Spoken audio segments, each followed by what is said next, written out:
Okay, let's start. Hi guys, welcome back to my channel. So today we are doing Emmy's 8-month update. I feel like I haven't done one of these in a while, and honestly Emerson is getting to the age where she is like on the move, so she probably won't sit with me for this whole video, but right now she's content. So yeah, you talking? Okay, so let's get started. So Emerson turned 8 months on the 18th of what month are we in? September.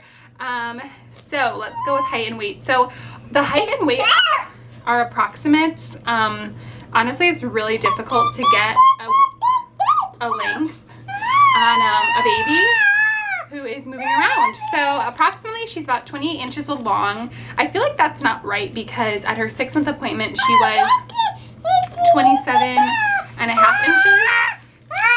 I don't even know if you guys can hear me. I'm so sorry. So she's about 28 inches, probably a little bit longer than that, and she's also about 19 pounds, which seems on mark. Yeah, so she was 15 pounds 4 ounces at her 6-month appointment, and now she's about 19 pounds. Again, that's just an estimate, but that's what I think she is. She has definitely gained a ton of weight ever since she started solids. She's getting like some chunk on her thighs and on her arms. Yeah, she's definitely starting to fill out. Okay, so it says her height for 28 inches is in the 80th percentile, which is pretty on track with what she's been at. And 19 pounds is in the 72nd percentile, which is crazy because for the longest time she was like lower in the percentile in weight. She was definitely, I wouldn't say underweight, but she was definitely smaller for her age. So she's definitely catching up on that end. So let's start off with talking, since she just wants to talk a ton right now, don't you? She said her first word. I think it happened this month. And it was, of course, Dada. Both of my kids say, yes, say Dada. Both my kids said Dada first. Of course, you know, you spend 9 months carrying your child. You have to go through labor and recovery and all of those things. And what do your kids say first? Dada, right?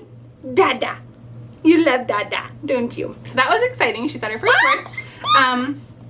And she has been talking so much, just blabbering all the time. She screams over you. Anytime anyone is talking, she talks. She loves to sing. If there's a music playing, she will like sing along to the song. Not sing along, but she'll just be like, ah, ah, to the song. And she loves to dance to music. She is definitely a music baby, right? You love listening to music. She also got her first 2 teeth. I want to say she got those around 6 months old, 7 months old. And they're the bottom 2 right here. And I'm like 90% sure that she is getting 2 more teeth on the top 2 right here because she is drooling a ton, as you can tell by her shirt. I literally just got her dressed. She's drooling so much, and her gums are like super red and swollen. Okay. You want to be free? Okay, I'm just gonna like sit her down next to me because she honestly just wants to crawl around. She does not want to be held still. So she has started crawling, not the traditional crawling where she's like up on her hands and knees, but she has figured out how to army crawl and like drag herself everywhere. I'll insert some video clips here so you guys can see what I'm talking about. But now that she can do that, ooh, bless you. Bless you. But now that she figured out how to do that, she does not want to sit still. She is literally on the go everywhere, which means we have to baby proof ASAP because this little girl is moving everywhere and she is going pretty fast. So the only thing we've done so far is put a baby gate up at the top of our stairs. We have to put one at the bottom of our stairs. And yeah, just baby proof everything else in our house because she is going wild. I'm gonna move on next to Spit Up. So Spit Up has actually been so much better lately, thank God. It's still happening, and I think I've just given up hope that it's always gonna be there. Both my kids have had issues with Spit Up, and it is what it is. At this point too, she's already 8 months old, so we only have like 4 more months until we transition off of formula, and I know it will most likely get better at that point, so whatever. But we did stick with the Similac for spit up. We also tried soy because everyone was telling me that it might be a dairy intolerance issue, and soy honestly made it way worse. So sticking with Similac spit up. I think now that she's been on it for, I guess she's been on it for about 2 or 3 months, with a little break in between when I tried soy for like a week or 2. And now that she's been on Similac spit up consistently, I think it's gotten a lot better. Like I said, it's still there, but it's not like the projectile that it was happening before. And before, it was like, it looked like she was spitting up her whole bottle. Like, it was constant, just massive amounts of spit up. And now she still spits up, but I'd say it's only like a tiny bit here and there. It's not that bad. So spit up is finally kind of under control, and I'm so grateful that it is. So I'm going to kind of go over her feeding schedule. She is on purees still, but we are starting to transition her to more table foods. I think we're honestly almost done with purees because she's tending to lose interest. She still obviously has formula. She has usually like 4, sometimes 5 bottles if she wakes up in the middle of the night, which lately she has been waking up in the middle of the night, like pretty much every single night. But she has about 4 bottles a day, and then sometimes 1 bottle in the middle of the night. All of them are 8 ounces. So she has about 32 ounces of formula per day. Like I said, if she has that 5th bottle, then she'll have about 40 ounces a day, which is pretty much right on track with where she should be, or where like an average, I guess, 8-month-old baby, how much they would eat. And yeah, so she wakes up and has a bottle. Then about an hour or so later, I'll give her a puree or a table food. And then when she goes down for her nap, she'll have a bottle. When she wakes up from her nap, she'll have a bottle. Again, about an hour or so after, she'll have dinner, like a puree or a table food. And then right before bed, she has another bottle. And then, like I said, if she wakes up in the middle of the night, which has been happening more often, she will have another 8-ounce bottle, or sometimes a 6-ounce bottle, but typically an 8-ounce bottle in the middle of the night when she wakes up. So yeah, she is getting less and less interested in purees. Honestly, she wants to eat what we are eating.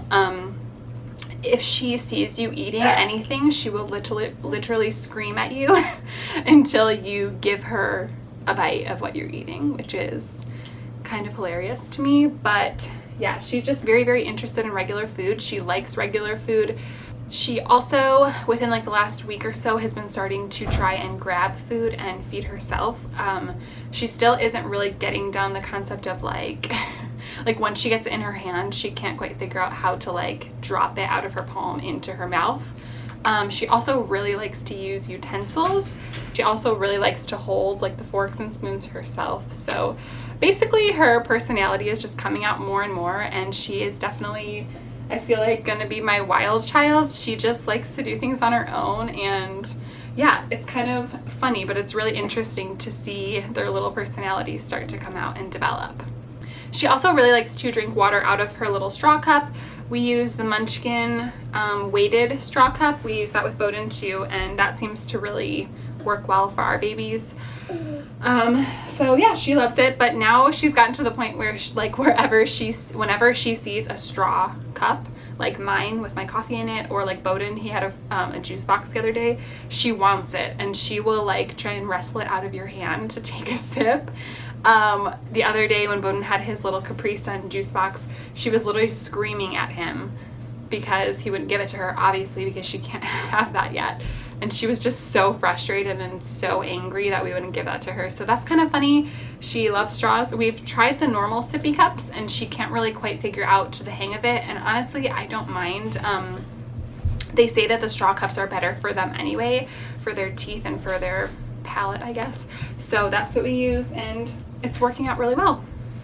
Okay, so I'm going to go over her sleeping schedule really quick, and I just want to preface this by saying her sleeping schedule is not the norm. I don't know. I feel like, I don't know. I just don't want to make anyone feel bad if their kid does not sleep the same way that mine does, because I know I'm super lucky, and honestly, she developed this sleeping schedule on her own. She just naturally kind of fell into this pattern, and we're just going with it. So just want to preface that. But so Emmy will go to bed anywhere between 8 and 9 p.m. I'd say we typically start bedtime routine at 7:30 most of the time, especially lately. I have been doing bedtime routine all on my own So I typically put Bowden to bed first, like 7:30, and she just kind of hangs out in his bedroom with us and plays with her toys or whatever while I get him dressed and brush teeth and all that good stuff. And then I put him to bed, and then I will put her to bed and give her her bottle and all that. So typically I'd say we start her bedtime routine around 8. She usually falls asleep by like 8:30. So sometimes she is not ready for bed quite yet or like tired enough. So I'll go through the routine and I'll rock her for about 15 minutes. And then if she's not tired or not ready to like fall asleep yet, I'll just lay her in her crib and I'll leave the door open so that obviously there's like light from the hallway coming in so that she doesn't just have to like sit alone in the dark. And yeah, she'll just kind of roll around her crib and hang out for like 20 minutes and then fall asleep and put herself to bed, which again, I know that is extremely rare and I'm super, super lucky. My son was never like that. We literally had to rock him to sleep for hours sometimes. He had to be like dead asleep, like literally passed out like a rock. And then you had to like slowly try and like lower him into the crib and pray that he didn't notice that you were like letting go of him, or else he would wake up and freak out. So I know we're super lucky with that. So usually I'll rock her to sleep and she'll pass out or she'll put herself to sleep. So that being said, she falls asleep between like 8:30, 9 p.m. I'd say. And then she wakes up for the day around 10 a.m., which again, I know is crazy and not the norm. The reason that I let her sleep that late and the reason that she sleeps so long overnight is because she only naps one time a day. And again, I know that's not normal for an 8-month-old. My son did not go down to one nap a day until after a year old. So that's just what she's naturally kind of done. And like I said, I'm not gonna force her to change that. I'm just kind of going with the flow and letting her do whatever she wants to do. So, that being said, she usually gets up at like 10, 10:30, I'd say. I let her nap, or not nap, I let her sleep for as long as possible and as long as she wants, because my son goes to school from 12:30 to 3. So typically what I'll do is I'll let her sleep as late as she wants, wake up, feed her, give her breakfast, whatever, take my son to school. And then me and her will have some one-on-one time for like 2 hours, which is super great. I'll take her on a walk, or we'll just sit down and play, or like do anything that she needs to do and give her some one-on-one quality time. And then I'll go pick my son up. By this point, it's like 3 o'clock and she's definitely getting tired, but I kind of have to push her because I can't lay her down at like 2:30, you know? So yeah, I'll go get my son and then I will, right when we get home, she takes a nap. So like 3:15, maybe 3:30, she passes out. But honestly, she's usually pretty tired. So we'll get inside, I'll give her a bottle and rock her. And then within like a minute, she's passed out. So yeah, I'm talking about you. So usually she'll sleep from like 3:15, 3:30 until like 5:30 or 6. Again, I try and let her sleep as long as she wants to, but I will wake her up no later than 6 p.m. So she takes about, like even on the weekends when we have nowhere to go and nothing to do, she takes about a 2.5 to 3 hour nap during the middle of the day, like one super long nap. And then I will wake her up no later than 6, like I said. Yeah! So that's why like by 7:30 she's not ready for bed yet, you know? So then she'll be up, I'll give her another bottle, feed her again, and then we'll do bath time, and then we'll do dinner and just kind of hang out, and she goes to bed at like 8:39. That's that. Her sleeping schedule is definitely not normal, but that's what she does. That's what she's organically done, and we're just sticking with it. Also, to go along with sleeping, she is starting to get into the phase where she does not want to sleep when we're in public, and it's kind of honestly really difficult because she gets like overtired and cranky, and I know she needs to nap, but she just like has FOMO where she just like wants to see everything and hear everything. So if I try and get her to sleep when we're in public places, I'll usually like put the baby carrier on and rock her. But we were at the park last weekend. It took me over an hour to rock her to sleep, finally. And she finally fell asleep, and she only stayed asleep for like 30, 40 minutes, maybe max. So she barely napped. It's getting really difficult for her to nap in public, and that kind of sucks because it makes it hard to go places during the middle of the day. What are you doing? This is a new thing too, the tongue thing. So she literally sticks her tongue out like all the time. Like I would say 75% of the time she's sticking her tongue out like this. Why do you do that? Huh? You're such a ham. You're such a little ham. He is starting to get some stranger danger. And I remember my son going through this phase and it lasted a long time with him. So this is beginning where, like, if I'm holding her or daddy's holding her and someone is like talking to her, playing with her, and not even like strangers, but like my parents, our relatives, like my sister or whatever, if they start to talk to her and play with her and whatever while we're holding her, she's okay with it and she likes it. But if anyone else tries to pick her up and like hold her, like a family member or whatever, sorry, she's shaking the chair right now that this tripod is on, so you probably might see it shaking. But if they try and like hold her, she freaks out. She cries, she screams, she does not like it. So yeah, we're starting to get through that phase where she doesn't want to be held by anybody else besides me or Nate. And she just cries and freaks out. So with that being said, I think we're gonna go. She is getting a little restless. It is about time for her nap.